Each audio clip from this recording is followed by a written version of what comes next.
আজ খেলাম একটা নতুন ফল যেটা আমি আগে কখনো টেস্ট করিনি। হ্যাঁ জানি জানি তোমরা অনেকেই টেস্ট করে থাকো আর আমাকে বলবে মা এটা আবার প্রথমবার খাচ্ছে। হ্যাঁ বন্ধুরা, আমি এটা প্রথমবারই খাচ্ছি। এটা আমাদের এদিকে খুব কমই পাওয়া যায় আর এখন দোকানে দেখতে পেলাম তাই কিনে নিলাম। তাই আমার বলতে কোনো লজ্জা নেই যে আমি প্রথমবার খাচ্ছি। আমি অনেক ভিডিওতে দেখেছি এগুলো খেয়ে সবাই কনফিউজ হয়ে ফিডব্যাকটা দেয়, বাট আমি আজকে তোমাদের সঠিকভাবে জানাবো চলো যে এটা কেমন খেতে। তো এটা খেতে প্রথমে আমি পিসিকে দিয়েছি আর তোমরা নিজের কানেই শোনো এটা কেমন খেতে। দেখেন কেমন লাগছে,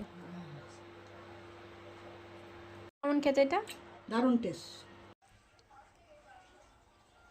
কেমন খেতে? মোটামুটি বলো কেমন লাগছে এটা, ঠিক কেমন খেতে বলবা। হ্যাঁ কেমন খেতে, ভালো না খারাপ? দারুণ খেতে। দারুণ খেতে। তো তোমরা শুনতেই পেলে এটা কেমন খেতে। এটা টেস্ট ছিল টক মিষ্টি। আমার তো মোটামুটি